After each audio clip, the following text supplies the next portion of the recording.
So our last conic section we're going to look at is the hyperbola, or hyperbolae, as you can sometimes say. So these guys are, these shapes, we've looked at these before, are created with hyperbolas, okay, just kind of spun around in 3 dimensions here. So you do that, it'll create kind of a cylinder with the parabolic sides on it. Nuclear reactors and different buildings are built that way.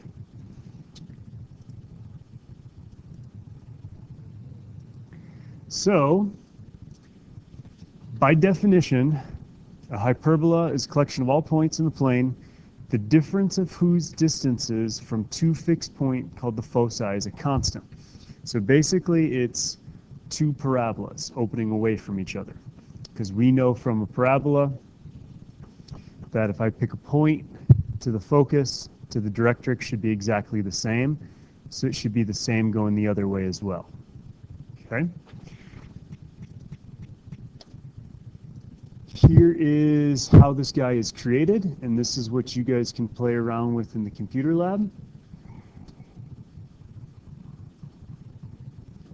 So this is going to trace it out, keeping a constant distance there as it moves across the circle from some fixed point J over here. And this is just going to keep spinning around and just keep cutting out this parabola. Here's kind of some math behind it here. You can see the triangle spinning around, the distance is always staying constant. Okay. And also, this one's a little bit different. It shows us all of them here. So we've done a circle before, that's easy. So one, a constant radius all the way around. So the ellipse, we've taken 2 points and a piece of string, and we've tied that guy swinging all the way around. The parabola, you can see the point moving consistently there along the curve where the focus and directrix are the same distance away. And the hyperbola is created the same way, just with another foci back here. So it's going to trace out that curve first. It's going to bounce over here. Okay, those distances are always staying constant. So the difference of whose distances from 2 fixed points called the foci are always the same.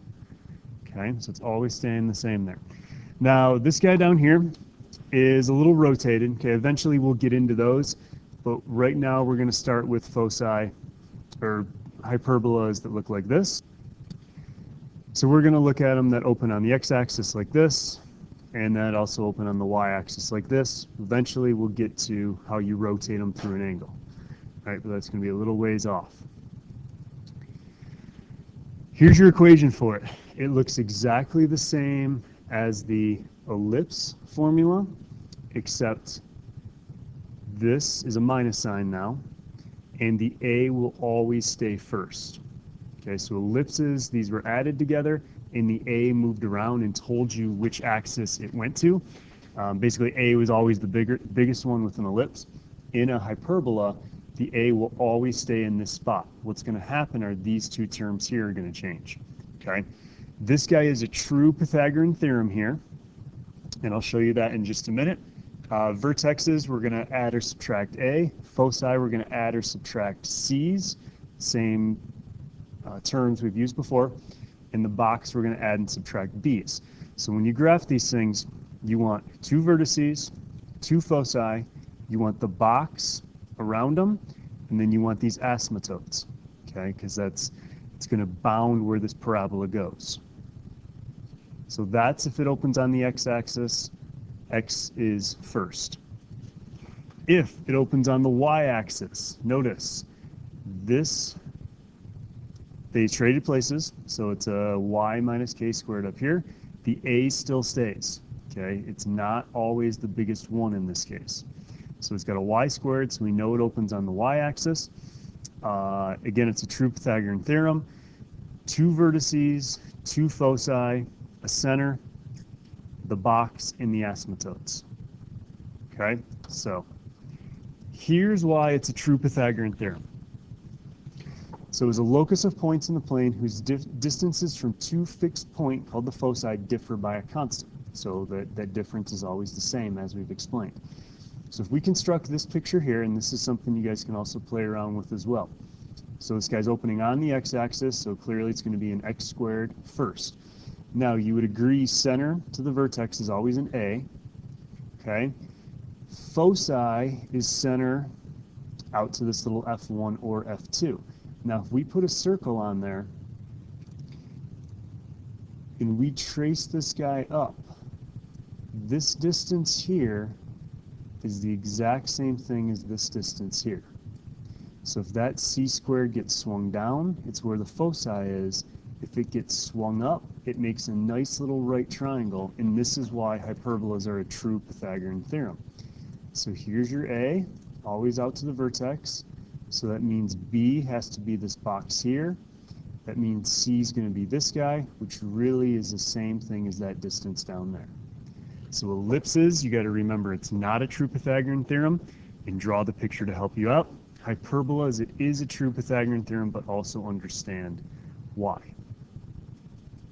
All right, so let's look at some examples now. These just take a lot of practice. Obviously, the more you do, the more you'll get better with them.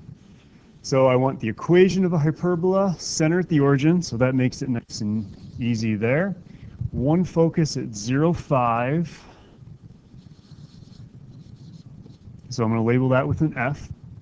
And one vertex at 0, -3. So I'm going to label that with a V. Now, if I have foci and vertices going up and down, I know it's got to open that way because there'll be a focus in there and there'll be a focus in there. So it looks like I have that bottom vertex there.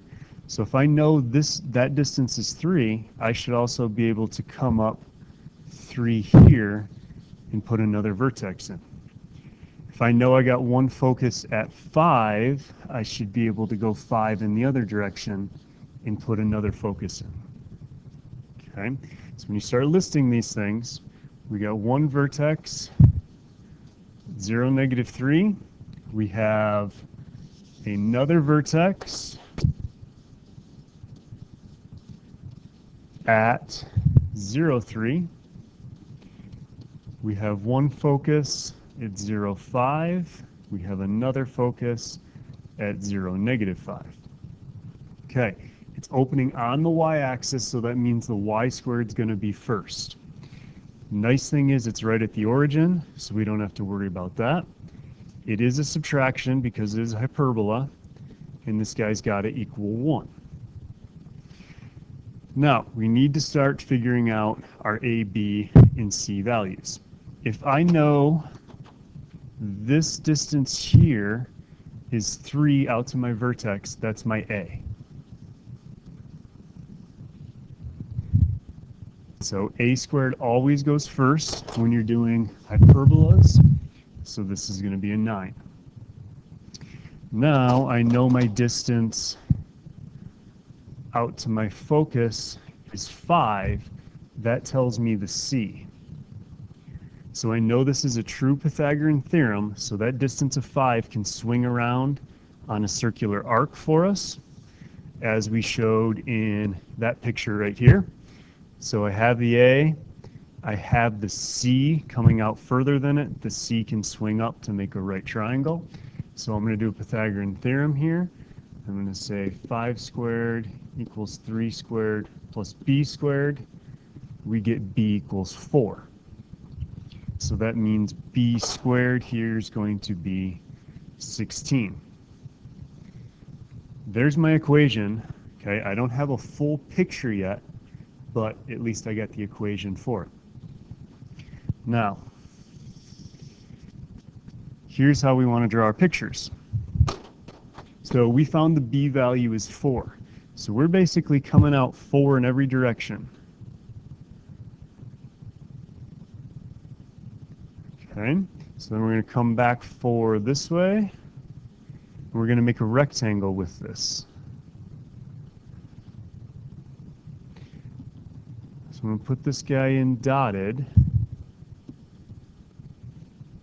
like this. And we'll pick this right up in part 2 and talk about how we get the lines and finishing the parabola.